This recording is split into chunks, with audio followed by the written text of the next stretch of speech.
a palavra do Senhor está escrita em Marcos 10:17. Bom mestre, que farei para herdar a vida eterna? Queridos irmãos, amigos, com essa palavra aqui podemos descrever a tristeza de um jovem rico. A juventude e a riqueza são duas das condições humanas mais cobiçadas. É a juventude e a riqueza, dizendo o povo para desfrutarem da vida. Até tem a reclamação que quando a pessoa é novo não tem a condição. Quando fica velho tem a condição, mas aí acabou a juventude, acabou a força. Pode ser surpreendente ler de um jovem rico que conheceu Jesus e saiu triste depois deste encontro. 3 dos relatos do Evangelho, eles registram esta história, cada um fornecendo detalhes para completar a narração. Glória a Deus. Mateus diz que era um jovem. Lucas nos informa que era um jovem, um homem de posição. Estes dois e Marcos comentam sobre a riqueza deste homem. Vamos considerar a história e suas lições. Por exemplo, Jesus estava nas últimas semanas do seu ministério e havia atravessado o Rio Jordão para passar pela região conhecida como Pérea, ao lado oriental do Jordão. Glória a Deus. Então ele voltaria logo para entrar em Jerusalém, confrontar os líderes e ser rejeitado e crucificado.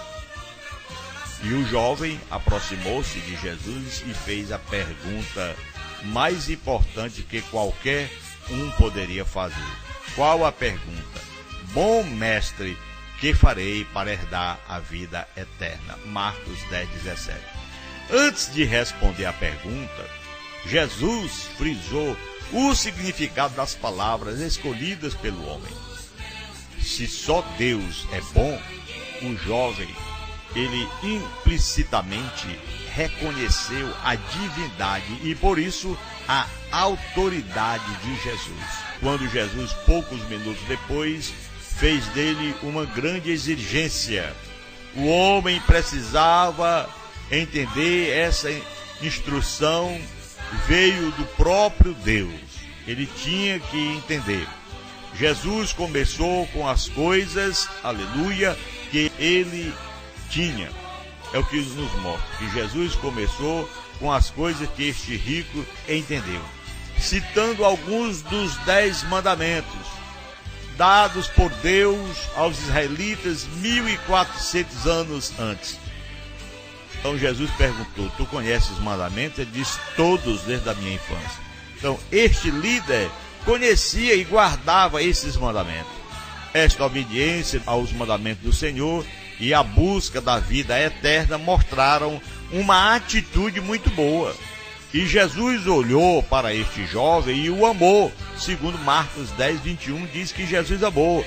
Jesus o amou tanto que falou a verdade, mesmo correndo o risco de o homem virar as costas e rejeitar a sua palavra. Jesus viu que o problema do jovem não foi uma questão de obediência visível e alguma regra, e sim questão das prioridades da vida.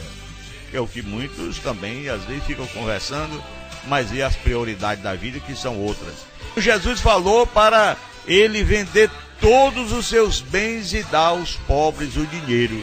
Assim ele poderia seguir o mestre, conforme Mateus 19, versículo 21. Antes de comentar sobre a reação do homem, vamos pensar na exigência de Jesus. Glória a Deus. Ele exigiu. Alguns têm usado este caso para estabelecer a pobreza como condição. Não, eu não posso ir para a igreja, eu sou pobre, é tempo de chuva, eu não tenho um carro. Eu não tenho uma bicicleta. Eu não tenho isso. Não querem servir o Senhor. Mas o resto do Novo Testamento, toda a palavra corrige esta aplicação errada de cada um. Pois encontramos cristãos fiéis a Deus e ainda ricos inteiramente, glória a Deus. Nem todos os ricos precisam vender todos os bens materiais para servir a Deus, mas devem reconhecer seus bens como ferramentas e usá-la conforme os princípios de amor que o Senhor nos ensina, conforme 1 Timóteo 6, 17, 19, que mostra ali a questão não é o dinheiro, mas sim o amor do dinheiro, que é a raiz de todos os males, conforme 1 Timóteo 6 e 10. Por isso, queridos irmãos, este foi o problema que Jesus identificou no homem rico. O coração dele estava no dinheiro, na condição. O dinheiro não é necessariamente o problema. Alguns têm dinheiro, mas não amam, enquanto outros não têm bens materiais, mas ainda assim amam o dinheiro. Qualquer coisa que ocupa um espaço no nosso coração que impede o domínio total pelo Senhor é o problema. Temos que tirar.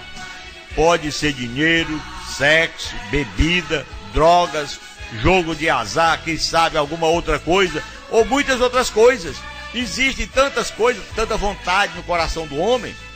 Então, meu irmão, isso aí temos que tirar e colocar em primeiro lugar o nosso Deus.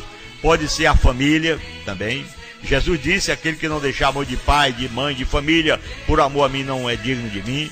Ou até mesmo a própria vida. Jesus disse, aquele que não deixar a sua própria vida e vir após mim, tomar a sua cruz e vir após mim não é digno de mim. Pelo contrário, diz a palavra, todo aquele que perde a sua vida por amor a mim, acha-la. Ponto é que Jesus merece primeiro lugar no nosso coração e na nossa vida. E por isso é preciso tirar todos os rivais no nome de Jesus. Na busca do entendimento desta mensagem, não devemos perder uma lição óbvia. Meu irmão, observe, muitas pessoas, como aquele jovem rico, são impedidas de servir ao Senhor por causa do dinheiro. Podem ser pobres que trabalham tanto que não têm tempo para Deus, lamentavelmente. Não tenho tempo, trabalho demais. Ou, quem sabe, ricos que se orgulham das suas conquistas materiais e não querem seguir os passos do Senhor, ou não querem vir a uma igreja, às vezes ainda chama igreja de gente pobre. Tem pessoas que são elas lamentáveis, um coração perverso, uma atitude maligna, tudo por causa do dinheiro. Então há mais uma mensagem forte no final dessa história do jovem rico. Depois de ouvir as palavras de Jesus, ele saiu triste. Não sabemos o que o homem decidiu depois de mais reflexão. Não sabemos. Agora, mas sabemos que Jesus não impediu que fosse embora. Jesus não lhe impediu que fosse embora. Ouviu a verdade, saiu. Jesus, ele não tentou amenizar o impacto das suas palavras. E não ofereceu para ele um caminho mais suave, com menos sacrifício. Jesus, pelo contrário, exigiu dele a mesma coisa que exige de qualquer pessoa, de qualquer um de nós que queira ser seu discípulo e herdar a vida eterna.